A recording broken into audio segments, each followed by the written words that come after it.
Hey guys, hello everyone, this is Jyotsna Tiwari and welcome to Sanskriti Rozgar YouTube channel. जी हाँ बच्चा, स्वागत है आप सभी का संस्कृति रोजगार यूट्यूब चैनल पर। और आज हम आप सभी के साथ जुड़े एक बड़े ही इंटरेस्टिंग टॉपिक के साथ, और वो टॉपिक है कि भाई फाइनली भारत ने 4 साल बाद गेहूं का जो निर्यात है उसको दोबारा से स्टार्ट किया है। तो सवाल ये उठता है कि जब भारत ने 4 साल बाद गेहूं का निर्यात दोबारा स्टार्ट किया है तो अभी तक क्यों नहीं किया जा रहा था? कब बैन लगा था इसके निर्यात पे? अगर बात करें तो भारत ने गेहूं के निर्यात पर बैन कब लगाया, क्यों बैन लगाया, क्या कारण था, सारी चीजों का हम डिस्कशन करेंगे यहाँ पर। ठीक है, तो चलिए बढ़ते हैं। जैसा कि आपको पता है कि भारत ने 4 साल बाद शुरू किया गेहूं का निर्यात। ठीक है, अब ये जो 4 साल बाद निर्यात शुरू किया गया, इसमें क्या हुआ, क्या कुछ चीजें हुई, देखिएगा।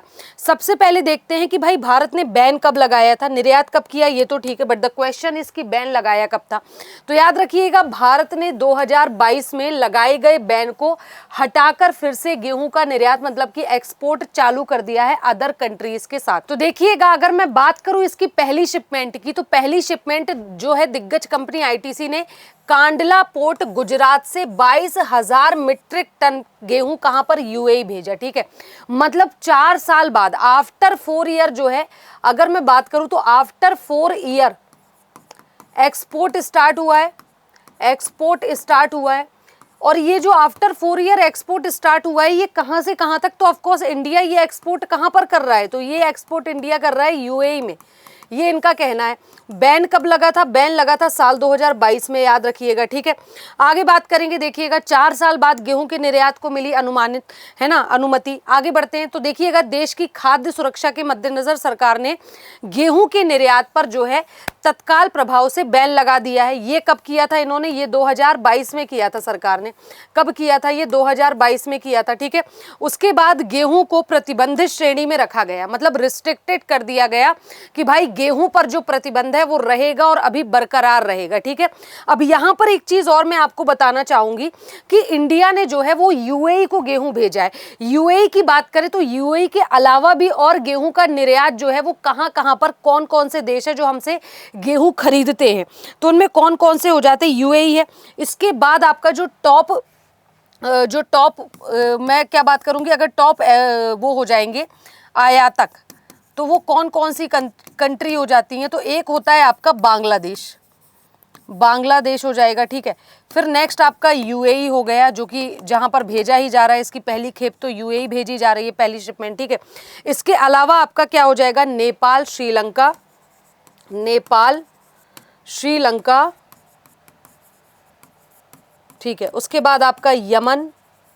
ठीक है, ये सब जो है सबसे ज्यादा गेहूं के आए, मतलब हमारे देश से सबसे ज्यादा गेहूं खरीदने वाले खरीदार ये सारी कंट्री हैं। ठीक है, हमारे देश से सबसे ज्यादा गेहूं खरीदने वाले खरीदार ये। इसके अलावा आपका ओमान, मलेशिया, कतर, इंडोनेशिया भी हो जाता है। ठीक है, एक्सेट्रा लिख दे रही हूँ, ओमान, मलेशिया, कतर, इंडोनेशिया, ये इसके अलावा है। ठीक है, अब आगे देखिएगा, यहाँ पर देखिए तो गेहूं के उस पर कमी हुई है। ठीक है, निर्यात दोबारा शुरू होने के कारण क्या रहे हैं, क्यों ये निर्यात दोबारा शुरू हुआ?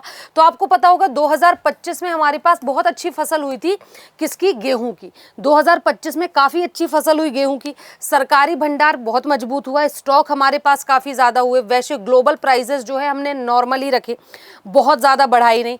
दूसरा, ग्लोबल डिमांड बढ़ी। क्यों बढ़ी? क्योंकि ईरान में संघर्ष सबसे बड़ा कारण है। ईरान में संघर्ष है, स्ट्रेट ऑफ हॉर्मुज से चीज़ें नहीं आ पा रही हैं, ढुलाई महंगी हो रही है, तो उस पर अदर कंट्रीज हमारे पास आई, और जो दूसरे देश है वो भारत से ये कह रहे हैं कि आप जो है एक सही माल ढुलाई पर, जो कि महंगी हो गई है, ठीक है, उस पर आप उसको ठीक ठाक से दे करके हमें जल्द से जल्द डिलीवरी करिए। मतलब मैं आपको बताकर चलूँ, यहाँ पर अगर मतलब जितने भी देशों ने डिमांड की है उनका ये कहना है एट प्रेजेंट में, जो कि हमने 4 साल बाद निर्यात स्टार्ट किया, कि अगर आप 35 से 45 दिनों के बीच में हमें ये दे सकते हैं। ठीक है, अगर आप 30 से 45 या 35 से 45 दिनों के बीच में आप ये पूरी शिपमेंट पूरी कर सकते हैं, तब तो आप हमें गेहूं को दीजिए। ठीक है, तब तो आप गेहूं बेचिए, अदरवाइज रहने दीजिए। ठीक है, ये ऐसा इनका बेसिकली कहना है। तो देखिएगा, भारत के गेहूं एक्सपोर्ट बैन के दो कारण थे। क्यों एक्सपोर्ट बैन हुआ? सबसे पहले गेहूं की सरकारी खरीद काफी ज्यादा कम हो गई थी। दूसरा क्या था? मौसम की मार से गेहूं की फसल पर काफी ज्यादा असर पड़ा था। इन दो कारणों की वजह से गेहूं पर बैन लगा था, एक्सपोर्ट पर उसके। ठीक है, अब कुल निर्यात अनुमति की बात करूं तो 50 लाख टन गेहूं प्लस 10 लाख टन गेहूं उत्पाद है ना, ये निर्यात किया जाएगा, एक्सपोर्ट किया जाएगा भारत के द्वारा। इसके अलावा हाल ही में 25 लाख टन अतिरिक्त मंजूरी भी दी गई है सरकार के द्वारा। फरवरी 2026 तक की मैं बात करूं तो 2.5 मिलियन टन गेहूं प्लस 0.5 मिलियन टन उत्पाद, इनको एक्सपोर्ट की बात कही गई थी। अब चुनौतियां क्या क्या आ रही हैं, तो आपको पता है भारत में गेहूं की कीमत दूसरे देशों से ज्यादा है, नो डाउट। ऑस्ट्रेलिया ब्लैक सी गेहूं सस्ता पड़ रहा है ना। उसके अलावा इसलिए केवल अर्जेंट बायर्स जो कि 30 से 45 दिनों की जरूरत में खरीदेंगे, केवल उनको ही सरकार बेच रही है इस समय पर गेहूं। मतलब ये एक्सपोर्ट जो स्टार्ट हुआ है केवल अर्जेंट बायर के लिए ही स्टार्ट किया गया है इसको। ठीक है, अब अगर मैं थोड़ा सा बैकवर्ड में जाऊं तो बैक साइड पे जाकर के, बैक फुट पे जाकर पता चलता है कि बैन क्यों लगा था इस पे।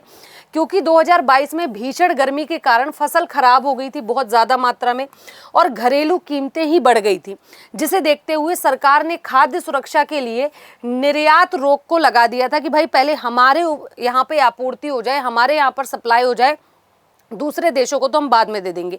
और प्रमुख खरीदार देशों की बात करें तो इनमें भारत के मुख्य खरीदार देशों में बांग्लादेश है, नेपाल है, यूएई, श्रीलंका, यमन, इंडोनेशिया जैसे देश शामिल है, जो कि मैं आपको बता चुकी हूँ पहले।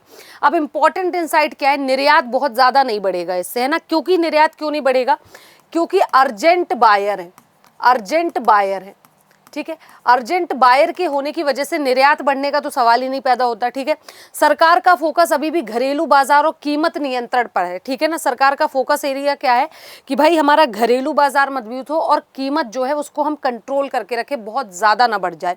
ठीक है, एक्सपोर्ट से क्या हो जाए, मार्केट लिक्विडिटी बढ़ेगी। बिल्कुल, जितना ज्यादा हम, अगर मैं आपको सामान ज्यादा से ज्यादा बेचूंगी तो आप मुझे बदले में पैसा भी तो उतना दोगे, और पैसा देने का मतलब क्या है, मार्केट में लिक्विडिटी का बढ़ना।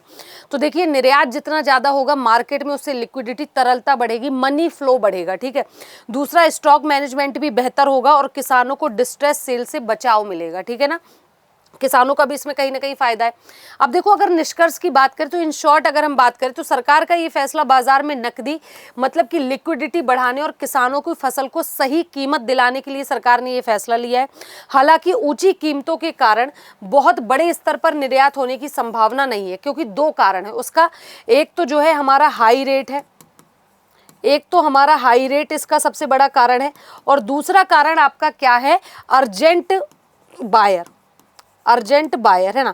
इसके दो ही कारण है, एक आपका क्या हो जाता है, हाई रेट और अर्जेंट बायर, मतलब जल्दी से जल्दी 30 से 45 दिनों में अगर हमने पर्टिकुलर देश में जहां से मांग है वहां पर गेहूं पहुंचा दिया तब तो हमारा फायदा है, अदरवाइज नहीं है। तो ये सारी चीजें ली गई। तो इन शॉर्ट में आपको कुछ चीजें बताना चाहूंगी। जैसा कि आपको पता है कि भाई 4 साल बाद जो है सरकार ने गेहूं के निर्यात को क्या किया है, अलाउ किया है। क्यों किया है? सरकार चाहती है कि मार्केट में लिक्विडिटी मेंटेन रहे, क्योंकि जितनी ज़्यादा चीज़ों को सेल किया जाएगा उतना ज़्यादा उससे इनकम आएगी, और इनकम आएगी मतलब मार्केट में मनी फ्लो बना रहेगा, और मनी फ्लो का बने रहने का मतलब है कि मार्केट में महंगाई नहीं आ पाएगी। ठीक है, या अनएम्प्लॉयमेंट नहीं आ पाएगा। तो ये उसका सबसे बड़ा कारण है ना। दूसरा क्या है, दूसरा इनका ये कहना है कि भाई जो किसान है, जैसे सरकार एमएसपी में सपोर्ट करती है, मिनिमम सपोर्ट प्राइस में, ऐसे ही सरकार क्या करे कि किसान को सही कीमत उनकी मिले। इन सब चीज़ों के लिए इसको क्या किया गया था, लाया गया था। ठीक है, तो उम्मीद है आपको सेशन पसंद आया होगा। Thank you very much.